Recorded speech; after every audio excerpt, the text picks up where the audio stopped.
Wasteful chances, but chances are being created. Welcome back to Where the Addicks Talk with myself, Luke, and today we've got Steve, Timsy, Platty and Dave talking all things Charlton, including this week's Tweet of the Week and the A to Z. Platty, a frustrating game. Charlton just couldn't score. Yeah, they couldn't score. It's so frustrating. I mean, there's many phrases you could put to it, but it was very disappointing because it was a real step up, in my view, of the performance that we saw against Pompey and indeed against West Brom during the week. We looked a threat. I mean, we could have scored after 3 or 4 minutes when Luke Berry was in front of goal. And when we're talking open goals with the goalie to beat, that was a prime one. And, I've got to say, I think any 4 of us would have probably got it 8 times out of 10. And probably Luke Berry would have probably got it 9 times out of 10. But on Saturday, it was the one. And we had so many chances. I did feel that we were a lot better going forward. And I'm going to give some credit to Mr. Tyrese Campbell, who I don't give a lot of credit to because I do feel that he wanders around aimlessly. But first half, didn't do a lot. Second half, I thought he was very good and he was a threat and he was taking it forward. Now, I don't know if it's confidence or not, but he certainly created some chances into the box. I did look at XG. It's quite interesting. I mean, Campbell's only got, 3 goals this season, but his XG of 0.35 goals, not exactly high, but is the highest in the Charlton team for Saturday. So he was clearly the threat and had a number of opportunities. And that's even with Sonny Carey with a shot he had and another chance that he had, and also Berry in front of goal. I don't know. I don't know whether it's confidence. Dykes, for me, is doing as much as he can. It's just not getting on the end of it. Tyrese and Dykes together, I don't know. I don't think it does work. Same as Leeburn and Dykes. But would you play Kelman alongside? Again, I don't know. He looks bereft of confidence. So the plus sides from Saturday, we defended well. Their goal was pretty much unstoppable. Few said that it could have been saved, but pretty much unstoppable in my opinion. And we defended well. And the midfield was solid. Still more creativity needed, but I thought they gave it a go. And if we'd have ridden our luck, that could have been a 4-1 victory, but it wasn't. So we just move on to the next game. So certainly an upgrade on the performance from West Brom. Yeah, definitely. Dave, when Sonny Carey hits that shot in the last couple of minutes, did you think it was in? We got to say, what a save. Oh, yeah, I did think it was in. I think half of the stadium thought it was in. But to be fair, it was an amazing save. The keeper got down with his wrist to save it. But it's just, I don't know. I was a little bit worried a little bit concerned after the game when Jones said, if some of those chances fell to Berry, he would have scored them. That's his bread and butter. But he missed a complete sitter right at the start. So I don't know which game he was watching. Obviously, we had TC missing a chance.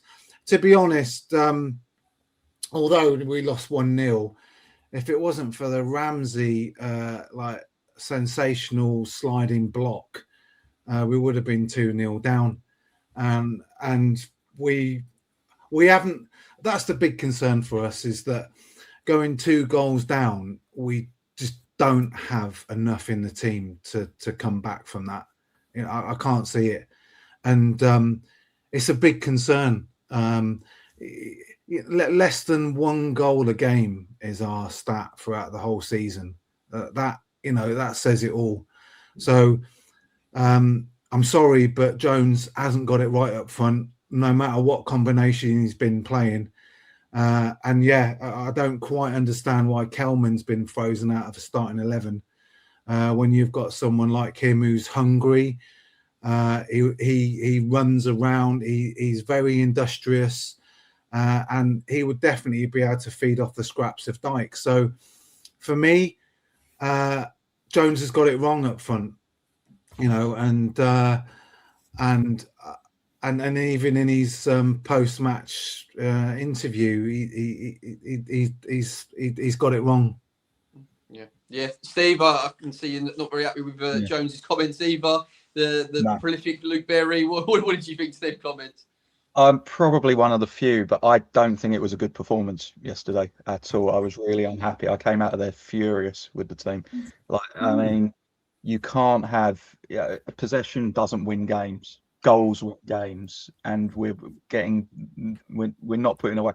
Berry's miss up that was criminal. Jones saying after the game that basically no one in the squad is better than Berry at putting those chances away. If that's true, then what does that say about Kelman? What does that say about all the other forwards? What does it say about Campbell? I mean, Jones for me has he's destroyed a couple of players in our team. Kelman's confidence must be through the floor because he just doesn't play him. Ranking Costello, he's just ruined him as a player. Jones's man management of certain individuals in the squad absolutely needs to be questioned, and he can get as angry as he likes about it with fans, but he is not doing a good job when it comes to the man management of certain people in the team. Playing players like Tyrese Campbell week in, week out, no matter what they do on the pitch. Okay, he was a little better yesterday, but there's been so many times you could have dropped him over the season, and it's just been poor. And he can play week in, week out, and it's just becoming unbearable. We're at a point of a season where I don't care how well we're playing. If we're not scoring the goals to put the teams away, it doesn't matter. We're putting ourselves in a dogfight. And when we've got an open goal of an opportunity, the teams around us and below us are losing, and we are not finishing off chances and taking our opportunity to push ourselves to safety. I knew it. I just could see the second Wrexham scored, we weren't going to score yesterday. And it was just infuriating. We got into good positions and then people pass it backwards. What are they doing in training if they get to a shooting opportunity and they're passing it sideways, backwards, not taking opportunities? It's ridiculous for professional players to be doing that at this stage of the season. Yeah. But then I think it's a reality check, really, of we are a bottom three budget team. So we've got to stop using that as an excuse. We've got it. There's 11 games of the season. By right, we're going to be down. We're going to be down like that because the way that Jones sets up a team, he's always going to be defensive, and it's horrible. It's going to be horrible running. And that's my problem with Jones. He's not a forward-thinking manager. Get him to the end of the season. But is he better than what we've had before? Is he better than Bowyer? Is he better than Chris Powell? No, no, not in my opinion, not at all. I think the reality here is that we've got players who are perhaps not top enough for the Championship, but they're probably doing their best. Now, if their best isn't good enough, accept that. In a number of cases, it's not good enough for the Championship. Jones has got to play with what he's got. Some will say, he signed so-and-so. I think in the cool light of day, I think we all agreed at the start of August, the signings that we made in the window were really good in the summer, and they were largely top quality League One players, with the exception of Kaminsky and JRC, who were already Championship players. And Bell. But you look at the rest, and we brought them up. So Nibs really hasn't had a good whack. Kelman had a bit of an injury, and he hasn't really settled. Are they bad players? Are they Championship? I think it's still too early, but the problem is we haven't got time. So what he's doing, I think what Jones is doing, whether we like it or not, and Saturday, I was, unlike you, Steve, I was happy how we played, but we didn't bloody score. If we'd have scored, would it have changed your view? I don't know. But certainly Wednesday, I wasn't happy how we played, but I was happy with 1 point. And I think now he's just got to scrape through to get another 9 points, 10 points. Then they look at the whole of the gambit again. And hopefully the investors will then go, right, well, we've consolidated. We're not going to go straight down. Let's throw some money at it and get, 3 or 4 midfield players and a couple of decent strikers. I don't know. But the issue is if you're trying to, like you say, you need 9, 10 points, wherever it is, you're not going to if you just rely on the defensive capabilities, you're not going to get them points. It's all you can set up and try and get as many clean sheets as possible. But in this division, it's so hard to keep clean sheets. You're going to have to score goals. Timsy, what do you think the answer is? What do you think it is, mate? Do you think it's a confidence thing? Do you think Jones needs to set up a little bit differently? Is it the pairing up top? What would you like? Would you like to see Kelman actually given a little bit of a run in the team? What would your solutions be, Timsy? I mean, no one's no one's brushed on even the Clark chance. Yeah, I thought that was Gosh. a more easier chance than even the Berry one. And the fact that Every Berry game. didn't even Berry, I don't understand why he just didn't shoot. Like That's fine, as soon as he yeah. got the ball, he should have just shot. He was clean open right by the 6 yard, but he decided to do like a dummy to his left foot. It was very confusing.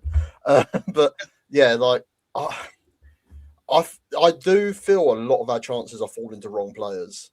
Like you put Kelman in the position of Berry, even low on confidence, he scores it. Yeah. You put Kelman in the position of Clark when he got it, even low confidence, I believe he scores it. It's just falling to the wrong players, and it's about how Jones gets the right players in the right place for the right moment, like we saw with Godden last season. Godden was always in that right place, and we just don't seem to have that this season. We don't seem to have that rub of the green where it'll flick off someone and land at someone's feet. We sort of rely on something coming out the box and just a hit and hope chance from Kerry. Kerry's part of my issue of some of our build-up play. It doesn't seem what's around him, so we sort of miss that creativity, and that's where I think we should have been using Rankin Cancelo. He's a very intelligent player. He sees a good pass, and what got us playing yesterday was actually Reece Burke getting injured after 11 minutes again. That's another key point. Yeah. Like I sort of said this at the start, I believe, at one of the first interims about our signings, is that we've signed some good championship quality players, but their injury records are very dodgy. Bell, he's been injured 3-4 times. Reece Burke doesn't even seem to make a game anymore, and that's sort of Stephen proven point there. But it's sort of how do we get it to click a little better with a bit more creativity? And do we have that creativity in the team? Do we give Fuller a little bit more chance up there if we're solid at the back? But if we're not solid at the back, we can't seem to do both. we just can't seem to get that balance of attack and defense right. But Collins coming on for Reece Burke got us playing balls into the midfield. Some of them you may see a risque pass, but there was intelligent balls what got us flowing and playing quicker football. Yeah. We don't do well when we're slowed down and got time to think. As soon as we got time to think, we run into ourselves in problems. Players run into a group of 3 players that get bullied off the ball. We've got to be quicker on the passing, and I think that's going to be a bit more key going forward. And I thought some people disagreed on Twitter, but I thought Coventry had a really good game in parts of it until there weren't people moving anymore in the midfield. There was just no one to pass to. Just one other thing, what that we had the back end of last year, or for a lot of last year and this year, is set pieces. How many corners did we have yesterday? Now we've got some big lads there. I mean, when you bring on Leeburn, and you've got Leeburn, Dykes, Jones, you got Ramsey, he brought Macca on. We've got some seriously big lads, but we just seem to dance around the penalty spot, and everyone's holding on to everyone's shirt. There must be a more tactical, and I'm not a qualified coach, but you see some corners that teams take, and they split them up into 2 or 3 packs. The defence don't know where they're coming from. But we really haven't got a clue this year, whereas last year we got a lot from far post corners because we protected Jones or protected Macca or Ramsey. But this year, set pieces, including free kicks, are shocking. Yeah. Steve, I'll let you. Steve, you want to jump in? I'll let you jump in before we move on, mate. I pick up on something Timsy said. The Burke decision. I thought when I saw the lineup at the start of the game, I thought Jones has got this massively wrong. That putting Burke in after weeks out. Collins has been in the last 2 games, has been doing really well. Why not start him? Why start the injury ravaged, made of glass Reece Burke? It was waiting to happen. He was never going to complete the game. So why are we starting him? He should have been on the bench at best. And then right at the end, we're 1-0 down. We're chasing a game. We need a goal, and he throws Gillespie on a defender. When you've got Fevre on the bench who's not doing anything, it's just throw caution to the wind and have a go. But if he's not that man, if he's not the manager who can do that, then he's not the manager for Charlton Athletic. I think he threw him on, Steve, in fairness, just before a corner, didn't he? I think it was. and there was about 2 minutes to go, and in that time he put a couple of long balls in like he does, and he went up for a corner. But I accept your point. We're defending a 1-0 defeat. It's ridiculous. No, I get it. It's one thing that Charlton have though have been doing well is been more resolute, and obviously with Kaminsky's injury, Dave, was you a little bit concerned with Mannion coming in? Are you happy with Mannion being in between the sticks for the foreseeable? Well, to be fair, Mannion is a solid keeper. He's actually a bit better on crosses when crosses come for the ball than Kaminsky. There's no. Well, in my mind, Kaminsky has been the signing of the season for us so far. He's some of his saves, his shot stopping, has kept us in games and ultimately helped us get some good results. Yes, he's had some howlers, but in balance, you know, I think it's 11 clean sheets he's had. Yeah. Obviously, that's down to the defence as well and the rest of the team. But he's been good. Mannion, I think he is solid, and I don't think you can blame him for the goal. Like Platty said earlier, it was a class finish, and that's the difference. You know, they have got some class finishers that have done it at this level, player-wise. We just don't have that composure. You know, we've bought players that have been potential up front, but then we've also bought players which have got glass legs and glass jaws like Burke, you know, because that's how our budget has rolled. You know, we've gone the strategy for our transfer has been by buying League One players that have excelled last season or over the last couple of seasons, and those players haven't really worked out apart from Carey in moments. So I'm happy with Mannion filling in number 2, but obviously Kaminsky will be the number 1. Yeah, Tim Z, are you happy with Mannion being between the sticks for now? Do you agree? Do you think he comes and maybe commands his box a little bit better than Kaminsky? I think he commands his box a bit better, but one thing with Mannion, I'll say he talks less, but he does come and claims. The problem with both, for me personally, regarding Mannion and Kaminsky is kicking. Both of their kicking, considering we play so many long balls, both of their kicking is horrific. I've not seen such bad kicking probably since Dilly Phillips. But it's the kicking is really frustrating. But I really like a keeper who can command his box. If Thomas can add that to his game, he'd be absolutely spot on, because his 1v1 ability has kept us in games. It has secured us points. I just wish he didn't lose focus sometimes. It seems sometimes he just doesn't believe they'll shoot from that distance or something. The bit what Nick Pope was like when he came through the youth, and he would spit it, or it would just fumble under him or something like that. So if they could have a baby, and you could add a bit of kicking quality, I think you have a very good keeper. But it's one of them would be injured when they have a baby. Well,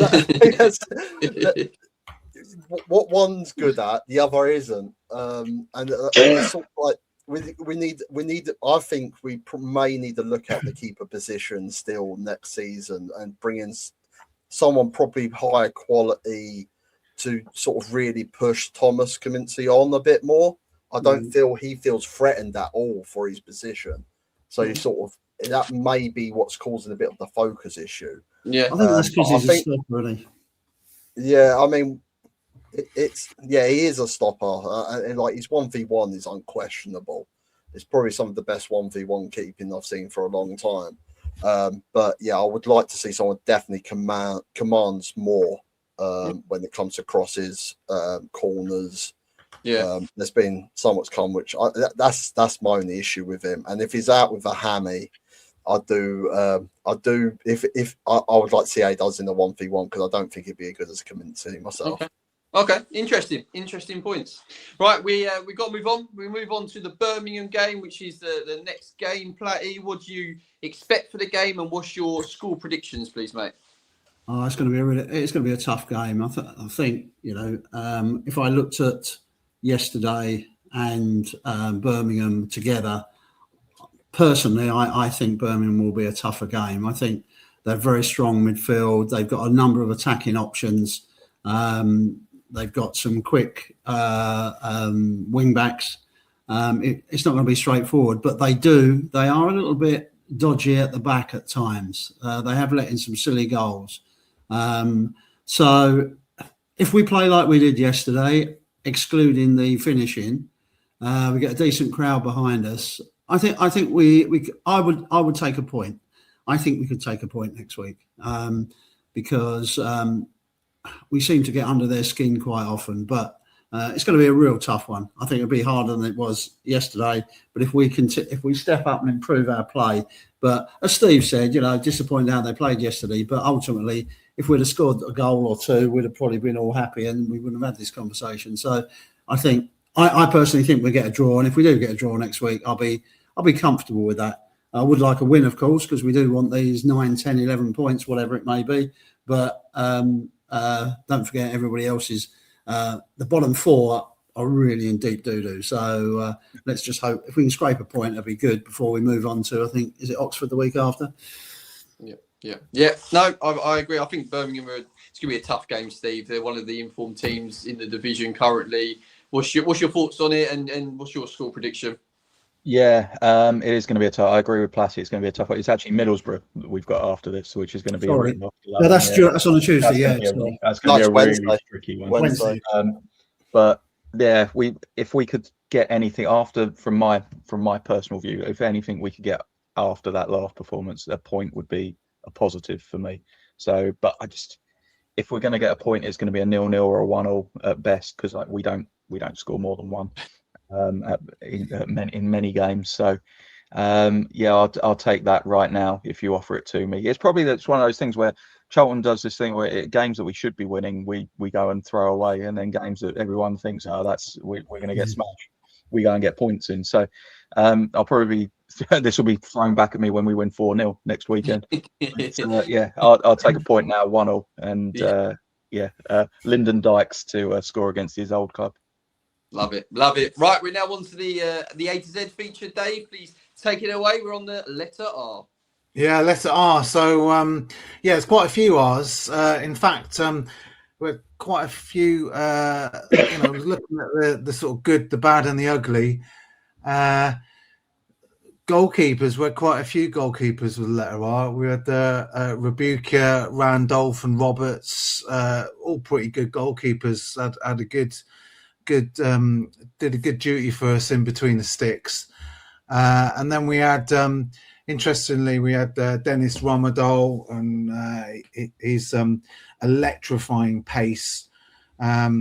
Although I think, although he scored some important goals for us in the Premier League, notably a winner against Crystal Palace, which we all remember. I remember him playing a few times, and he'd run with the ball and actually run and forget that the ball's with him and it was like behind him.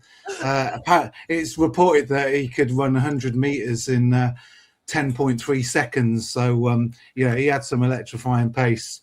But then we had some other great players as well. Carl Reid, he was pretty good servant for us, although he was one of Phil Parkinson's purchases, and he went over when Phil Parkinson was at Bradford. He signed him again, and they won promotion for the playoffs with him. So he had quite a short tenure with us. I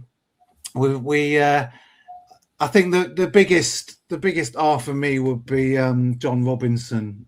He was the original Welsh wizard for us. He played 332 games, scored 35 goals, and he was very much part of Charlton when they first got promoted to the Premier League, but also the team that got us back promoted again this following season after. So he did really well for us. The bad, there was a really bad player. We bought this chap called Abdul Razak from Manchester City back in 2012 on a 3-month loan. You know, he's all like part of their youth development team. He was going to be a shining star. He lasted a month with us, and we sent him back early because he was that bad. But he scored. He managed to score 1 goal, I think, in the Harry Potter League for IK Sirius. That's but he did manage to make 5 appearances for his Ivory Coast national team. But unfortunately, it's a bit of a sad one, this, really, because I'm a bit, you know, on the pitch he was absolutely brilliant for Charlton, but he has to go down as our ugliest player because of what happened after his career. You know, he was a one club man. He scored his first ever professional goal in the playoff final thriller of the 4-4 against Sunderland, which we won on penalties. He scored. I remember right behind the goal when he scored with his header to equalise at 4-4. So sensational memories. Unfortunately, his football career was ended quite short with a bad knee injury. But then after that, he... Did you say who it was, Al? So there's Richard Rufus. This is... He was unfortunately in January in 2023 he's convicted of fraud because he was also involved in a bit of money laundering and a regulated activity without authorization, and he was basically sent down for 7.5 years. So yeah, bit of a sad one, bit mixed about that, but on the pitch he was absolutely fantastic for us. Yeah. He's got some good stories in Clink though for the boys, hasn't he? what a defence that was in team. A Ponzi scheme. It's all happens, doesn't it? All happens. Right, let's go to tweets of the week, and we've throughout this season there's been many question marks on certain players. This player though never seems to be questioned on socials, on Twitter, etc. He always seems like a player that everyone backs and loves, and it's Lloyd Jones. And the tweet reads: "Back-to-back EFL Team of the Season selection for Lloyd?" ? Tim Z, how important is Lloyd to Charlton, and have you been impressed with him this season in the Championship? I think it's integral to our season. Without Lloyd Jones, we're relegated. It's a non-discussion. The team is pretty much built and made for Lloyd to succeed at the moment. I mean, his clearances to the game, I'm pretty sure if you look on most stats for across the season, he's 1 or 2 across the whole league for his stats, for his overall rating. He's just a warrior. He plays through injury after injury. He had to come off against West Brom because of his ankle, but I mean, he's been playing through injuries for the whole of last season. He was pretty much playing through injuries. Seems like he's doing the same this season. He normally has injections in his foot, I believe, or his ankle. But he's just a rock and a proper warrior. Like, he typifies what we want or need from a Charlton player. And I think he'd be, even if he doesn't stay after this season, if someone puts in a really good offer, it would not shock me with the numbers he's putting out there. But I don't think we would begrudge the move, because what he's done over the last 2 seasons, he was a bit iffy when he first came in under good old Apples. But since when we restarted last season, he's been like the standout defender, standout player. You worry if you don't see his name on the team sheet. You just want to see him in the centre line. He talks. He is one of them proper old school sort of centre backs who just does their job and does the basics so well. And I think that typifies Lloyd Jones really. He is just a warrior. He battles for the team and he tries his absolute best every single game. Brilliant, Tim Z. No, very, very well said. Very well said, mate. Right. again, we have these every couple of weeks, it seems we have one of these pods where we all just need to take a breather afterwards and hope we all feel nice and relaxed. And I think it's been one of them. Hopefully you've all got it out your system, boys, and let's hope for a positive result against Birmingham. Thank you everybody for watching at home. Please like and subscribe and get involved in the comments below, talking all things Charlton.